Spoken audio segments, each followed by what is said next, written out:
మాలా సుధాకుంభ విబోధ ముద్రాం విద్యాభిరాజత్ కరవారిజాతాం అపార కారుణ్య సుధాంభురాశిం శ్రీ శారదాంబా ప్రణతోస్మి నిత్యం. శ్రీమాత్రే నమః. 4వ శ్లోకాన్ని ఇప్పుడు తెలుసుకుందాము. చెండముండుల వేగదునుమాడి చాముండవైతివే నీదు మహిమను ఏమి పొగుడుదునే, నీదు నామము ఉచ్చరించగా పాపమంతయు తొలగిపోవును, పుణ్యరాశియు మాకు చేరును, ధన్యులము మేమౌదుమమ్మా అని చెప్తున్నారు గురువుగారు. అంటే ఎంత గొప్పగా చూడండి, ప్రతి శ్లోకంలో కూడా ఆ తల్లి భావన అన్నది మనకి నిరంతరము గుర్తు చేస్తూ ఉన్నారనమాట. ఆ భావన అలా ఉండాలన్నమాట. అందుకని ఏం చెప్తున్నారు ఇక్కడ, చెండముండుల వేగదునుమాడి. సప్తశతి మనకి బాగా అలవాటు ఉన్నది. జగద్గురువులు కూడా సప్త శ్లోకి ఉపదేశాన్ని ఇచ్చి అందరినీ కూడా లోక కళ్యాణానికి పారాయణం చేయమన్నారు. ముఖ్య ఉద్దేశం ఏమిటి అంటే, అందులో ఇలాంటి దుష్ట శిక్షణ శిష్ట రక్షణ అన్నది చాలా గొప్పగా చెప్పబడి ఉంది. అందులో ఎన్నో తాత్వికమైన రహస్యాలు కూడా ఉన్నాయి, మంత్ర రహస్యాలు కూడా ఉన్నాయన్నమాట. వాళ్ళల్లో చెండముండులు అన్న రాక్షసుల్ని జగన్మాత సంహరించి చాముండా అన్న పేరుతో ఆవిడ విరాజిల్లుతూ ఉన్నది. చాముండా అన్న మంత్రం కూడా కొంత మంత్రశాస్త్రం మీద పరిచయం ఉన్నవాళ్ళు, శ్రీ విద్య సప్తశతి మీద అలవాటు పరిచయం ఉన్న వాళ్ళకి తెలుస్తుంది. దుర్గా నవాక్షరి మంత్రంలో ముఖ్యంగా జగన్మాతను సంబోధించిన నామం ఏమిటి అంటే చాముండా అన్న నామంతోనే జగన్మాతని ఇక్కడ పిలిచారనమాట. అంత గొప్ప విషయాన్ని ఇక్కడ గురువుగారు చెప్తున్నారు. ఇదే అపర్ణ చండిక చండముండాసుర నిషూధిని అని చెప్పి మనకి లలితా సహస్రనామంలో అలవాటు అనమాట. అందుకని చండముండ వధ చేసిన అమ్మవారు అంటే ఈ తమోగుణ రజోగుణములు కామ క్రోధ రూపములు అయిన ఈ దైత్య గుణములన్నీ కూడా అమ్మవారు సమూలముగా నాశనము చేసిందనమాట. సమూలంగా నాశనము చేసింది. అలాగే అందరినీ కూడా రక్షించి ఆవిడ చాముండా అన్న విఖ్యాతను గాంచింది జగన్మాత. ఇంతటి చరిత్ర ఉన్న జగన్మాత గురించి ఇంకా చెప్పగలమా అంటే, నీదు మహిమను ఏమి పొగుడుదునే, అసలు ఏమి చెప్పగలనమ్మా నేను, సర్వ వేదాంత సంవేద్య సచ్చిదానంద రూపిణి ఇలా అమ్మవారంటే, ఇలాంటి అమ్మవారి గురించి నేను ఏం చెప్పగలను, సర్వ వేదాంత సంవేద్య, అంత వేదములు కూడా ఏమి చెప్తున్నాయి అర్థం కావట్లేదు అంటే జగన్మాత గురించే మేము ప్రార్థించే ప్రయత్నం చేస్తున్నామని చెప్తున్నాయి అన్నమాట. అలాంటిది అల్పుడను నేను ఏమైనా చెప్పగలనా అమ్మా, అసలు నాకు అర్హత స్థాయి ఉన్నదా, నా వాక్కులు నిన్ను అందుకోగలవా అన్న మాట ఇక్కడ మనకు అర్థమవుతుంది.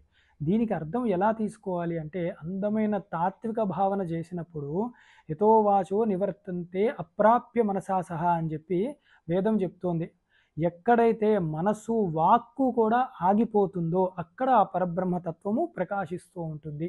ఎందుకు అంటే, వాక్కు మనస్సు అన్నవి శరీరానికి సంబంధించినవి, వీటితో పట్టుకోలేము. పరబ్రహ్మము దృశ్యగోచరము కాదు, ఇంద్రియాలతో పట్టుకునే విషయం కాదు, అది అనుభవము అపరోక్షానుభూతిలో రావాలి. అందుకే నిర్ద్వైత ద్వైతవర్జిత అని జగన్మాతకి విశేషణం లలితా సహస్రనామంలో చూస్తామన్నమాట.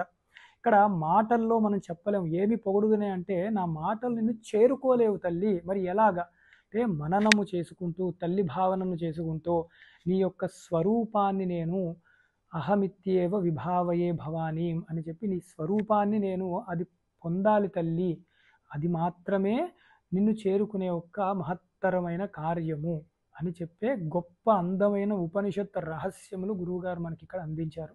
అలాగే నీదు నామమును ఉచ్చరించగా పాపమంతయు తొలగిపోవును అన్నారు.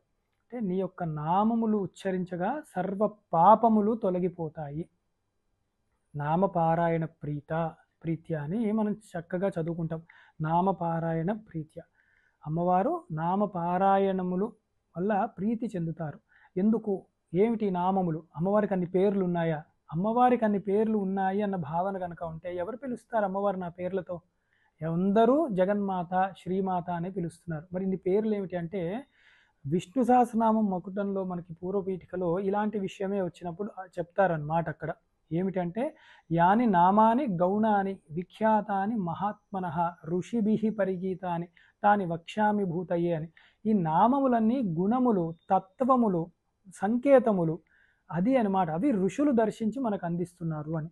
ఇక్కడ జగన్మాత యొక్క తత్వాన్ని కూడా లలితా సహస్రనామ రూపాల్లో మనము కొంతవరకు తెలుసుకునే ప్రయత్నం చేస్తున్నాం. అది కూడా శ్రద్ధాభక్తులతో చేసుకున్నప్పుడు ఖచ్చితంగా సత్యప్రసాదిని కాబట్టి, నామపారాయణ ప్రీత కాబట్టి అమ్మవారు, అందుకని అమ్మవారు ఆ నామము మనం ఉచ్చరించగా శ్రీమాత శ్రీమాత శ్రీమాత ఉండగా ఆ జగన్మాత కరుణించి మనకి అతి త్వరగా మన అజ్ఞాన గ్రంథులను విడతీస్తుంది అమ్మవారు. అందుకే నీది నామమును ఉచ్చరించగా పాపమంతయు తొలగిపోవును. పాపానికి ముఖ్య బీజం ఏమిటి అంటే జీవభావన. ఒక మనిషి ఎందుకు పాపములు చేస్తున్నాడు అంటే వాడు ఏదో ప్రయోజనము కావాలి అన్న యొక్క దుష్ట బుద్ధి ఉంటుంది. అవన్నిటికీ మూలము ఏమిటి అంటే మొట్టమొదట వీడు జీవుడు కర్త భోక్త అనుకుంటాడు. అంటే నేను పనులు చేసేవాడిని అన్న అహంకారము, నేను ఫలాన్ని తీసుకోవాలి అన్న మమకారము, ఇలాంటివన్నీ కూడా సమూలముగా జగన్మాత నాశనము చేస్తుందన్నమాట. అదే నిర్మమ మమతాహంత్రి, ఇవన్నీ మనం లలితలో కూడా చూస్తూ ఉంటాం అన్నమాట. సమూలముగా ఆ పాప పంకిల మొత్తం పోయినప్పుడు, ఆ వాసన క్షయములు అయినప్పుడు అప్పుడు మనకు ఆ చక్కటి సద్బుద్ధి లభించి అప్పుడు ఆ పుణ్య విశేషముగా జగన్మాత యొక్క అనుగ్రహము అతి త్వరగా కూడా లభిస్తూ ఉంటుందన్నమాట. అదే ఇది నామము ఉచ్చరించగా పాపమంతయు తొలగిపోవును. మాకు ఏమిటంటే పుణ్యరాశులు మాకు చేరును. పుణ్యము అంటే కేవలం ఏదో వస్తువుతో కూడుకున్నవి, ఏదో కార్లు బంగళాలు ఉద్యోగాలు ఇలాంటివి మాత్రమే అనుకోవద్దు. ఇతర లోకాలు అనుకోవాలా, అవి మాత్రమే అనుకోకూడదు. అమ్మవారు ఇచ్చే యొక్క ఫలము ఎవ్వరూ ఊహించలేరన్నమాట. అంత గొప్ప ఫలాన్ని అమ్మవారు ఇస్తారు. ఏమిటది అంటే సాక్షాత్తు మోక్షప్రదాయిని ఆవిడ, శివజ్ఞానప్రదాయిని. అందుకని మనం ఎప్పుడూ కూడా మోక్షము కావాలనే కోరుకోవాలన్నమాట. ధర్మ అర్థ కామ మోక్షములలో ముఖ్యమైన పురుషార్థం ఏది అంటే మోక్షమే చెప్పబడింది. అమ్మవారు అంతటి మోక్షాన్ని అతి సులభముగా కేవలం ఆవిడ నామాన్ని ఉచ్చరిస్తూ భక్తి శ్రద్ధలతో ఉన్న వారికి ఆ జగన్మాత తత్వాన్ని మనకి అందజేసి ఆ తత్వం వచ్చిన వాడికి అమ్మవారు మోక్షాన్ని ఖచ్చితంగా ఇచ్చి తీరుతుంది. అదే సంసార పంక నిర్మగ్న సముద్ధరణ పండిత అన్న నామం మనకి తెలుస్తోంది. సంసారము, ఈ అవిద్య అజ్ఞానములో ఇరుక్కుపోయిన మనకి జగన్మాత ఆవిడ పైకి తీసుకొస్తుంది మనల్ని. అదే అవిద్యానాం అంతస్థిమిరమిహిర ద్వీపనగరి జడానాం చైతన్య స్తబకమకరంద శృతిజరి దరిద్రాణం చింతామణి గుణనిక జన్మజలధౌ నిమగ్నానాం దంష్ట్రా మురరిపు వరాహస్య భవతి అని శంకరులు కూడా చెప్పారనమాట. అది గొప్ప విషయం. అమ్మవారి యొక్క శక్తి అలాంటిది. సాక్షాత్ మోక్షాన్నే ఇచ్చేయగలదు అమ్మవారు. అది నేరుగానా క్రమముగానా అది ఆ జగన్మాత ఇష్టం అన్నమాట. మనము జగన్మాతను ఆరాధిస్తూ ఉంటే ఆ పాపము పోగొట్టుకొని పుణ్య విషయముగా చిత్తశుద్ధిని సంపాదించుకునే ప్రయత్నం మాత్రమే చేసుకుంటూ ఉండాలన్నమాట. పుణ్యరాశులు మాకు చేరు ధన్యులము మేము అవుదమమ్మా అన్న దానిలో మీకు అర్థమవుతుంది. ఎవడు మనిషి జన్మ ధన్యత్వం ఎప్పుడు అవుతుంది అంటే మోక్షం వచ్చాకే. మళ్ళీ ఇంకో జన్మ ఎత్తుతానండి అన్నప్పుడు కాదు. మనిషి జన్మ ఎత్తాడు అంటే వాడికి మోక్షానికి అవకాశం ఉంది. ధన్యులం అవుతున్నాము అంటే మోక్షాన్నే ఇచ్చే జగన్మాత ఈ యొక్క నామము యొక్క ఫలము నాకు నేరుగా మోక్షాన్ని ఇస్తుందమ్మా అన్న యొక్క అద్భుతమైన విషయాలు గురువుగారు ఈ శ్లోకం ద్వారా మనందరికీ కూడా తెలియజేశారు. తర్వాత 5వ శ్లోకాన్ని తెలుసుకుందాం. చక్రరాజ సమర్చితతోషే శ్రీ చక్ర నిలయే యోగినీ గణ నిత్య సంసేవ్యే శ్రద్ధయాతే భావనాయుత పూజనే సంలగ్న చిత్తం పాహిబాలమిమం మహేశం భక్తజన సంయుక్తమంబే అని ఎంతో అద్భుతంగా శ్రీచక్రం గురించి కూడా గురువుగారు ఇక్కడ మనకి తెలియజేస్తున్నారు. అంటే అమ్మవారు శ్రీచక్రాన్ని రూపంలో అర్చించినప్పుడు, అమ్మవారిని శ్రీచక్ర రూపంలో అర్చించినప్పుడు ఎంతో గొప్పగా సంతోషిస్తూ ఉంటుందన్నమాట. అదే మనము లలితా సహస్రనామంలో కూడా శ్రీచక్రంలే అని కూడా మనము చూస్తూ ఉంటాం అన్నమాట. లలితా సహస్రనామంలో కూడా శ్రీచక్ర రాజనిలయ శ్రీమత్ త్రిపుర సుందరి అని చెప్పి, అంటే అమ్మవారు శ్రీచక్ర రాజనిలయ శ్రీమత్ త్రిపుర సుందరి ఆవిడ జగన్మాత రాజరాజేశ్వరి లలితాపరా భట్టారిక త్రిపుర సుందరి. ఆ శ్రీచక్ర నిలయం అమ్మవారిది. ఆ శ్రీచక్రాన్ని అర్చించినప్పుడు జగన్మాత ఎంతో సంతోషాన్ని పొందుతూ ఉంటుందన్నమాట. మరి మనలాంటి సామాన్యులకి ఎలాగా అంటే ఆ జగన్మాత ఆ శ్రీచక్రము ఎవరు ఎలా అర్థం చేసుకోవాలంటే ఈ శరీరమే ఒక శ్రీచక్రం అన్న భావన మనం చెయ్యాలి.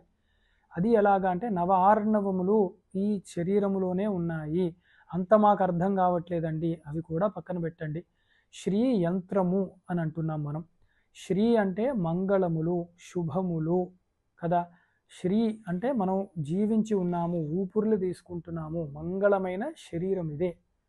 అందుకే సువాసిన్యర్చన ప్రీత, మంగళముగా ఉండాలన్నమాట చక్కగా. అలాగా మనము విప్రప్రియ ఎందుకంటున్నా అంటే ఆ శుద్ధత్వానికి అమ్మవారు యొక్క శక్తి చక్కగా ప్రకాశిస్తూ ఉంటుందన్నమాట. అయితే ఈ శరీరమే మంగళకరమైన శరీరము. ఈ శరీరము రావడమే గొప్ప విషయం అన్నమాట మనకి. అందుకని ఈ శరీరంలో శ్రీ ఉన్నది, అంటే జీవము, ప్రాణము, సచ్చిదానందము ఉన్నది. ఈ శరీరము యంత్రము, ఆ సచ్చిదానందము యొక్క శక్తే ఈ శరీరాన్ని నడిపిస్తుంది. అందుకని ఏమైంది, ఈ శరీరం ఏమో యంత్రమైంది, లోపల శ్రీ ఉంది. అప్పుడు ఈ శరీరం ఏమైంది, పూర్తిగా చూస్తే శ్రీ యంత్రం అయిందనమాట. అందుకని అమ్మవారిని అభేద భావనతో మన యందే అమ్మవారిని అర్చిస్తే అమ్మవారు చాలా సంతోషిస్తూ ఉంటుందన్నమాట. అదే చక్రరాజ సమర్చితాతోషే. ఎన్నో యంత్రాలు ఉన్నాయి, కానీ యంత్రరాజం అని శ్రీచక్రానికే పేరు. అలాంటిది మనలాంటి వాళ్ళు ఎలా చేసుకోవాలి అంటే ఈ శరీరములోనే ఆ అమ్మవారిని భావన చేస్తూ ఉండాలన్నమాట, ఆ జగన్మాతను. అలా సమర్చితాతోషే. అప్పుడు మనం ఈ శరీరంలో అమ్మవారే ఉంది, శరీరము జగన్మాత స్వరూపమే అని అనుకున్నప్పుడు ఇంకా మనం చెడ్డ పనులు చేయగలమా, ఈ శరీరముతో చెడు భావనలు చేయగలమా? ఇంటికి ఒక పెద్ద మనిషి వస్తేనే అతి జాగ్రత్తగా, అతి వినయముగా మనం ఉంటాం. ఇప్పుడు నేను సంపూర్ణముగా అమ్మవారు నా శరీరములో అణువునా ఉంది, ఆవిడే ఈ శరీరాన్ని నడిపిస్తోంది, నేను ఒక కదలగలిగే శ్రీయంత్రాన్ని అన్న భావన నేను చేసినప్పుడు ఇంకా ఎంత పుణ్య విశేషము, ఎంత జాగ్రత్తగా ఉంటాం మనము. అదే గొప్ప అర్చన మనం అన్నమాట, సదాచార ప్రవర్తిని అక్కడ మనము తెలుసుకోగలుగుతాం అన్నమాట. అందుకని ఆవిడ సంతోషిస్తుంది. అలాగా శ్రీచక్రాన్ని బాహ్యంగా చేసే అధికారం ఉన్న వాళ్ళు చేసినప్పుడు దానికి అమ్మవారు ఖచ్చితంగా ఎంతో తృప్తి చెందుతుంది. మనలాంటి వాళ్ళకి అమ్మవారిని ఈ శ్రీయంత్రంలోనే మనం అర్చన చేసుకుంటూ ఉన్నప్పుడు సోహం భావేన పూజయేతని అప్పుడు అమ్మవారు చాలా సంతోషిస్తుంది. ఎక్కడుంటుంది అన్నదే శ్రీచక్ర నిలయే అని చెప్పారన్నమాట. అమ్మవారు చక్కగా శ్రీచక్రంలోనే నిలయం ఉంటారు అని, ఇక్కడే అమ్మవారు ఉంటారు మన హృదయ గుహల్లో అనే మాట. ఆవిడ ఎవరు, ఈ స్థుతులన్నీ ఎవరిచ్చారు మొట్టమొదట అంటే అమ్మవారి యొక్క అనుగ్రహముతోనే యోగిని దేవతలు ఇచ్చారన్నమాట. చతుషష్ఠి కోటి యోగిని గణసేవిత, లలితా సహస్రనామంలో మనం చూస్తాం. చతుషష్ఠి కోటి యోగిని గణసేవిత, అంత 64 సంఖ్య కలిగిన గొప్ప యోగిని దేవతలు అందరూ కూడా అమ్మవారిని పూజిస్తూ ఉన్నారన్నమాట. అక్కడి నుంచి ప్రారంభమైంది మనకి. అందుకే అంతటి యోగిని దేవత అంటే సర్వశక్తి సంపన్నము కలిగిన వాళ్ళనమాట. వీరందరూ ఎలాగా అంటే అమ్మవారి యొక్క అనుగ్రహంతోనే, అమ్మవారి స్వరూపమే వారందరూ కూడా. వారు ముఖ్యంగా అమ్మవారిని చక్కగా పూజిస్తూ ఉన్నారన్నమాట. శ్రద్ధయాతే భావనాయుత పూజనే సంలగ్న చిత్తం. చక్కగా మనకి శ్రద్ధా భక్తులతో ఆ జగన్మాతను ఆరాధించి భక్తి ప్రపత్తులను పెంచుకుంటూ ఉండాలి. ఎక్కడి నుంచి వస్తాయి భక్తి ప్రపత్తులు అంటే ఆ అమ్మవారినే అడగాలి, జగన్మాత నాకు శ్రద్ధాభక్తులు నివ్వు తల్లి అని చెప్పి. ఎందుకు అంటే భక్తి ప్రియ, భక్తి గమ్య. మనకు తెలుసు అమ్మవారు భక్త సౌభాగ్యదాయిని జగన్మాత కాబట్టి ఆ భక్తితో ఉండడమే, ఆ ప్రేమతో ఉండడమే జగన్మాత యందు మనకి సకల శ్రేయస్సుని కలుగజేస్తూ ఉంటుందన్నమాట. అలాగే పాహి బాలమిమం మహేశం భక్తజన సంయుక్తమంబే అని ఆ భక్తి యొక్క రసాన్ని మనం చూసాము, ఎంత ముఖ్యమైనదో. ఇక్కడ గురువుగారు చెప్తున్నారన్నమాట. ఏమిటంటే పాహి బాలం ఇమం మహేశం అని మా గురువుగారు, వారి పేరు మహేశ్వర శర్మ గారు, వారి స్తోత్రాల్లో ఆ సిగ్నేచర్ అంటాం కదా, అలాగా మనకు కనపడుతూ ఉంటుంది వారి యొక్క నామము. అది ఒక ఉద్దేశము. ఇంకా గొప్పది చూస్తే వారు వేదం చదువుకున్నారు, వేదాంతం పూర్ణంగా వచ్చు వారికి. శృంగేరి జగద్గురువుల యొక్క సంపూర్ణ ఆశీర్వాదము, కటాక్షము, అనుగ్రహం ఉన్నవారు, శ్రీ విద్య పూర్ణ దీక్ష ఉపాసకులు వారు. ఇంతటి గొప్ప కవితా వైభవం ఉన్నవారు, ఎంతో ఆప్యాయము కరుణ ఉన్న మాకు మా గురువుగారు అమ్మవారి స్వరూపమే. అంతటి గురువుగారు వారు ఎలా అంటున్నారంటే పాహి బాలమిమం మహేశం, నేను చిన్నవాణ్ణి తల్లి. ఏమిటి బాలం అక్కడ అంటే నేను నీ బిడ్డను తల్లి, అది అక్కడ ఉద్దేశం. అది వారు చెప్తున్నారు. ఇవన్నీ లౌకికానికి. కానీ జగన్మాత నీకు నేను బిడ్డని, నువ్వు ఆ దృష్టితోనే చూన్నాను. నేను నీ బిడ్డను తల్లి, భక్తులతో కూడి ఉన్నాను నేను, భక్తులలో ఒకడును నేను, అందరిలాగే నన్ను కూడా నీవు అనుగ్రహించవలసినది అని పాహి బాలమిమం మహేశం భక్తజన సంయుక్తమంబే అని చెప్పి, ఓ జగన్మాత అమ్మా అని చెప్పి మళ్ళీ అమ్మవారిని సంబోధించి చక్కగా ఈ అమ్మవారి యొక్క స్తోత్రాన్ని జగన్మాతకు వారు సమర్పించుకున్నారు అని చెప్పుకుంటూ, ఈ స్తోత్రాన్ని అందరూ కూడా చక్కగా పారాయణ చేసుకొని అమ్మవారి యొక్క వైభవాన్ని, తత్వాన్ని తెలుసుకుంటూ జగన్మాత యొక్క కటాక్షము అందరి యందు ఉండాలి అని నేను కూడా ఆ జగన్మాతను ప్రార్థిస్తూ ఈ స్తోత్రాన్ని స్తోత్ర వ్యాఖ్యానాన్ని మా గురువు గారి యొక్క చరణములకు సమర్పించుకుంటున్నాను. శ్రీమాత్రే నమః.